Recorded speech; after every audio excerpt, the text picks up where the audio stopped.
आप जानते हैं कौन से लोग गिव अप करते हैं लाइफ में? यह बिल्कुल हो सकता है कि आप यहां पर बैठे हुए हैं लेकिन मन में हारे हुए व्यक्ति। कोई नई आइडिया नहीं आती आपको, कुछ भी नया करने का मन नहीं करता। कुछ करने से पहले ही आपके अंदर ऐसे ख्याल आते हैं, कुछ नहीं होना मेरा, मुझे ऐसे ही जिंदगी जीनी है। इसे कहते हैं एक हारा हुआ मन।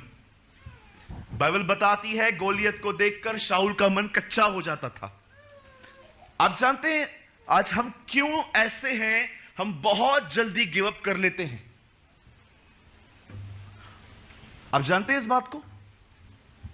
हमारे गिव अप करने का, हमारा हियाव टूटने का सबसे बड़ा कारण यह है क्योंकि हमें धीरज नहीं है, हमें पेशेंस नहीं है। और हमें पेशेंस इसीलिए नहीं है क्योंकि हम तकलीफ में शांत नहीं बैठते। हम अपने हाथ पैर मारते रहते हैं चीजों को ठीक करने के लिए। आपने देखा है क्यों लोग नौकरी पे जाके मैच्योर बन जाते हैं? क्योंकि उनमें धीरज आना शुरू हो जाता है। आप देखिए हमारे घर के अंदर अगर हमें कोई 2 लफ्ज कह दे, हम उनको 4 लफ्ज सुना देते हैं, लेकिन नौकरी में आप क्यों नहीं सुना सकते? बॉस आपको क्या कुछ नहीं बोलता, कभी कभी वो हमें गाली भी देते थे, लेकिन फिर भी हम सहते थे। क्यों? क्योंकि हमें पैसों की जरूरत थी। आप जानते हो, इसीलिए मैं अपने कलीसिया के अंदर हर एक को उत्साहित करता हूं, काम करो, नौकरी करो। यीशु के सारे चेले काम करने वाले थे। मैंने काम किया है, आपके पास्टर ने काम किया है। आज भी अगर मुझे अपने काम से कॉल आता है, मैं जाता हूं, मुझे जाना पड़ता है। बहुत बार हमारे अंदर धीरज न होने के कारण हम चीजों को क्विट कर देते हैं। यहां पर बाइबल बताती है तुम्हें धीरज करना बहुत जरूरी है। घाई घाई के अंदर लोग ऐसे निर्णय ले लेते हैं।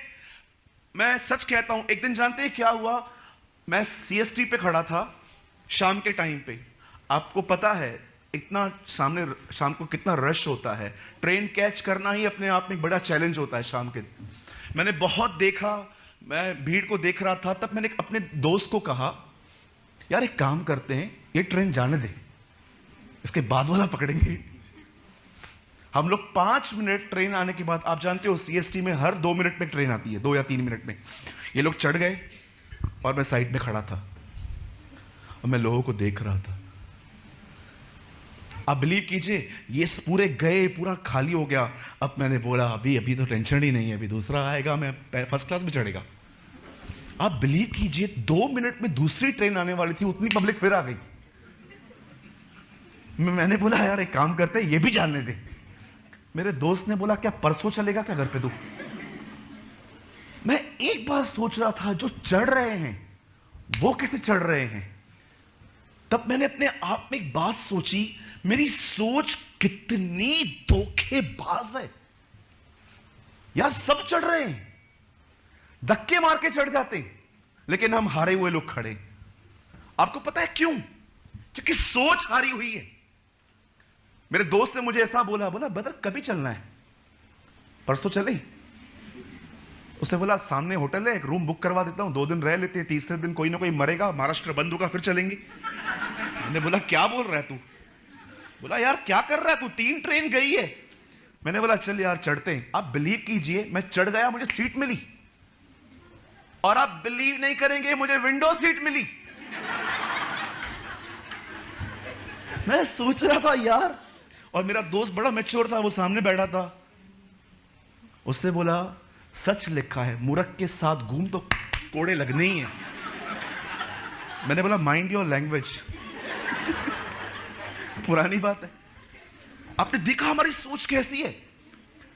एक भिखारी जिसको सुंदर नामक फाटक पे बिठाया जाता था, उसकी सोच बन गई थी जीवन भर ऐसे ही पैसे मांग के आगे चलते रहना है। एक दिन पतरस और यूहन्ना से भी उसने पैसे मांगे। पतरस ने बड़े गौर से देखा, यीशु ने उसको अंदर में कहा इसको पैसे मत देना। क्यों? इसको चंगाई दे। क्यों प्रभु? नहीं, इसकी पहली जरूरत पैसा नहीं है, ये चंगाई है। अगर ये ठीक हो गया ना, ये काम करेगा। और पतरस ने उसको कहा उठ यीशु के नाम से। वो उठ के खड़ा हो गया। मुझे ऐसा लगता है प्रभु ने उसको टांगे नहीं दी, प्रभु ने उसके बॉन्डेज को तोड़ा। यस, उसके बंधन को तोड़ा यीशु ने। कि आज इसकी सोच भी मरी हुई है, इसको हीलिंग मत देना, इसको पैसे मत देना। मैं वहां खड़ा होता तो मैं दे देता, यार चंगाई बहुत बड़ी बात है, ये ले ले। हम मच्छर को ठीक नहीं कर पाते, तेरे को कहां से कर पाएंगे। लेकिन पतरस और यूहन्ना आत्मा में चलने वाले व्यक्ति थे। वो ऐसा नहीं लिखा गया है प्रार्थना करके आ रहे थे, लिखा है प्रार्थना करने जा रहे थे। आत्मा से परिपूर्ण व्यक्ति और आत्मा से परिपूर्ण होने के लिए जा रहे थे। और उनको कहता है उठ चल। एक दिन मैं ये वचन जब पढ़ रहा था, मैंने कहा प्रभु आप उसको टांगे दे रहे थे? नहीं सूरज, उसके मन के अंदर उसकी सोच बदल रहा था मैं, कि अगर वो खड़ा हो जाए वो फिर से काम कर सकता है। कभी कभी देखा है आपने, आपकी सोच आपको क्या बना देती है। मैंने रिसेंटली एक फ्लायर देखा, एक आदमी था, उसकी मुंडी कटी हुई थी और उसकी मुंडी जो थी ना, कटी हुई मुंडी उसके ऊपर रखी गई थी ऐसे, और वो अपनी ऐसे कुछ फ्लायर था, मैं आपको कभी दिखाऊंगा, मैं अभी ठीक से डिस्क्राइब नहीं कर पा रहा हूं। उसमें लिखा था मनुष्य के सबसे भारी उसके ख्याल होते। आप जानते हो, आप सिर्फ और सिर्फ चंगाई और बहुत सारी चीजों में चाहते हो, लेकिन परमेश्वर आपकी सबसे पहले आपकी सोच को ठीक करना चाहता है। कई बार हम पकड़ के बैठते, मैं प्रभु से पीछे हो गया, मैं प्रभु में पीछे हो गया, मैं पीछे हो गया। ठीक है, हो गया, अब क्या करना है? रोना है? मैं ऐसा क्यों हो गया? कि उठना है। जानते हो इस बाइबल को आपको देने का मुख्य कारण क्या था? ताकि आप में मसीह का मन उत्पन्न हो, ताकि आप में क्राइस्ट का माइंड आ सके। घर जाके अपनी बाइबल में लिख देना, पतरस ने चंगाई नहीं दी, पतरस ने बंधन तोड़ा। हमेशा वो आदमी बैठ के सोचता था, यार लोग आएंगे, यही तो लाइफ है, लेके खाना है। एक दिन उसको चंगा किया गया ताकि उठ के काम करे। अब यहां पर लिखा गया है तुम्हारा धीरज धरना जरूरी है। इससे क्या होगा?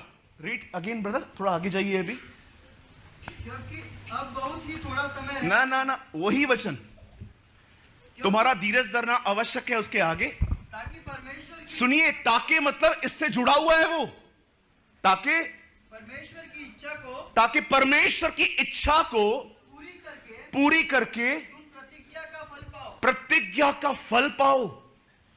जिस व्यक्ति में धीरज से ले जाइए, घुमा के लाइए, जल्दी जाइए।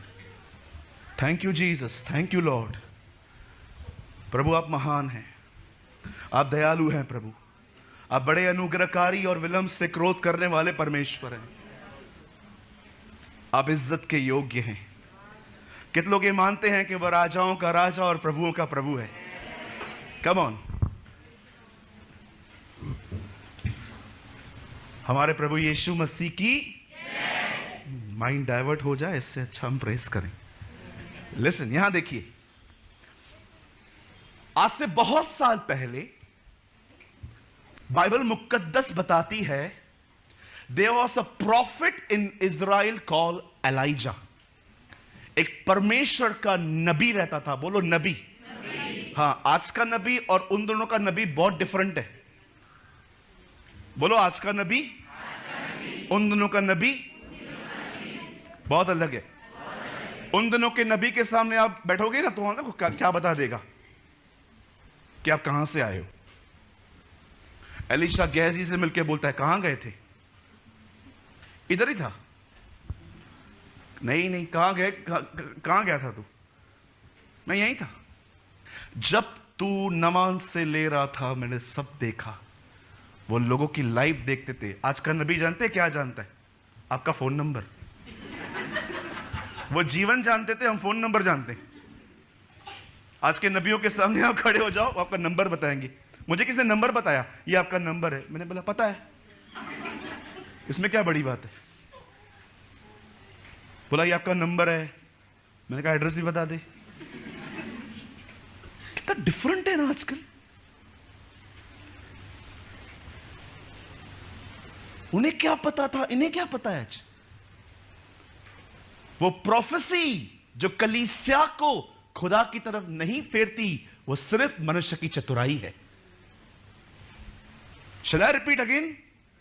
हजम हो रहा है कुछ लोगों को? नहीं हो रहा है तो भी करना पड़ेगा। जो भविष्यवाणी लोगों को खुदा की तरफ न फेरे, वो भविष्यवाणी नहीं है, वो मात्र मनुष्य की चतुराई है। आपने देखा था पिछले दिनों में हम जिनके पास जाते थे वो हमें क्या बोलते थे? 3 बातें। तू सबका भला करता है, तेरा भला कोई नहीं करता। ये सबके साथ होता है। तू 3 बार एक्सीडेंट से बचा है, हर कोई बचा है। ए पे कोई व्यक्ति है जिसने तेरे ऊपर जादू किया है, जाओ अनिल, अशोक, सबको पकड़ो, जाओ अभी। क्लेवर पीपल, बोलो क्लेवर। हाँ, बड़े सयाने लोग। बाइबल बताती है there was a man called Elijah, एक नबी था, और ये एक ऐसा नबी था कि अपने दिनों के राजनीतिक लोगों से भी भिड़ पड़ता था। आप जानते हैं इस बात को? बाइबल ऐसा बताती है उन दिनों में एक परिवार था इजराइल में। ये परिवार इजराइल के पतन का कारण था। पतन का मतलब होता है जो बिल्कुल खुदा से दूर हो गए। यह परिवार जादू टोना करता था। इस परिवार का नाम था अहाब और इजबिल। उन दिनों में बाइबल ऐसा बताती है कि प्रभु का वचन जो था वो एलिया के पास पहुंचा। एलिया भविष्यवक्ता अहाब के सामने खड़ा होकर कहता है, मेरे कहे बगैर एक बारिश की बूंद नहीं पड़ेगी। और ऐसा हुआ। क्या आपको ऐसा लगता है एक आदमी में इतनी ताकत है कि वो आकाश को रोक देगा? है इतनी ताकत? पर आप में से कितने लोग ये बात जानते हैं जो परमेश्वर के साथ चलते हैं, परमेश्वर उनके शब्दों को मान देता है? मैं कभी कभी ऐसा बिलीव करता हूं। देखिए यहां पर ये एलिया खड़ा है, सामने आसमान है और वहां से प्रभु खड़े हैं। एलिया कहता है, हे आसमान अपने झरोखे बंद कर। आसमान ने सुन लिया। जानते हो क्यों? मैं ये मानता हूं ऐसे हुआ। एलिया ने कहा, हे आसमान बंद हो जा, और परमेश्वर ने वहां से देखा ये व्यक्ति मेरे साथ चलता है, और प्रभु ने आसमान को कहा, हे आसमान। एलिया कहता है इसलिए शांत हो जा। वो अपने दासों की कहे हुए बातों को मान लेता है। आप में से कितने लोगों ने इस बात को देखा कि यीशु ने कुछ कहा और वो न हुआ हो? पतरस अगले दिन आके कहता है, हे प्रभु तूने इस पेड़ को कल श्राप दिया था, वो सूख गया। यीशु कहता है, अब तुम इस पहाड़ को देख रहे हो, हां, इससे कहो उखड़ और पानी में पड़, और वो तुम्हारी बात मान लेंगे। क्या यीशु ने यह कहा पहाड़ से कहो, सर मैं 40 दिन के उपवास में हूं, कृपया उखड़ के चले जाइए? हमें से बहुत सारे लोगों ने प्रार्थना सीखी है, हमें से बहुत सारे लोगों ने प्रभु के सामने गिड़गिड़ाना सीखा है, पर कितने लोगों ने प्रार्थना और गिड़गिड़ाने के बाद अपना अधिकार भी सीखा है? बोलिए। अपना अथॉरिटी भी सीखा है। अरे डीसीपी हो आप, खुद को हवलदार समझ के बैठ गए हो। आप में से बहुत सारे लोग डीसीपी हैं, एक बड़े अधिकारी हैं, लेकिन अपने आप को अपने क्या समझा है? हवलदार, पांडु हवलदार। हां बिल्कुल। आप जानते हो बाइबल क्या बताती है? उसने ऐसा कह दिया और 3.5 साल तक इजराइल में कोई बारिश नहीं हुई। आपको लगता होगा ब्रदर एलिया तो एलिया था ना, कितना सामर्थी होगा, सारा सारा दिन दुआओं में रहता होगा। याकूब में लिखा है हमारे समान दुख सुख भोगी मनुष्य था।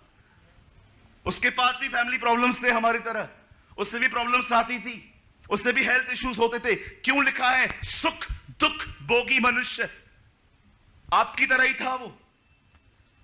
लेकिन जानते हो एक अच्छी बात क्या थी? वो संसार में रह के खुदा के साथ चलना सीखा था। यह एक अद्भुत बात है अपने आप में। और एक दिन ऐसा हुआ, बाइबल बताती है, उसने प्रभु की आवाज सुनी। और सुनिए, जो रहस्य वो जानता था, अगर ये रहस्य आप भी जान लो, मैं आपको सच कहता हूं, आप बड़ी बरकत पाएंगे।